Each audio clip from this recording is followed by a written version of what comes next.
একটা অ্যানিমেশন পেয়ে যাবা। তো আজকের ফুল ডিটেইলস তোমরা দেখতে থাকো। প্রথমে শুরু যা যা করতে হবে তোমরা দেখে নাও।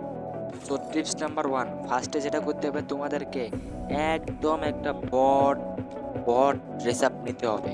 সো গাইস বট ড্রেস আপটা নেওয়া শেষ হলে তোমাদেরকে দেখাচ্ছি। গাইস এখানে কিন্তু আমি সাদা অ্যাডাম নিয়ে নিয়েছি। তো এবার কি করতে হবে, তোমাদের যতগুলো গান স্কিন, রেয়ার গান স্কিন আছে সবগুলো তোমাদেরকে একদম নর্মাল গান স্কিনে পরিবর্তন করতে হবে। এটাও আমি করে দেখাচ্ছি। সো গাইস আমি কিন্তু সবগুলো গান স্কিন নর্মাল গান স্কিনে করে দিয়েছি।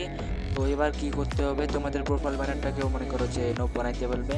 তো এবার আসি অ্যানিমেশন আসার সাথে সাথে তোমরা দেখতে পাচ্ছ এই অ্যানিমেশনটা গাইস আজকে আমি 9 ডায়মন্ডে বের করতে যাচ্ছি। তো চলো একটা স্পিন করা যাক। দেখতেই পাচ্ছ আমি কিন্তু 9 ডায়মন্ডে একটা স্পিন করে দিয়েছি, আর এই দেখো লাখ। वाह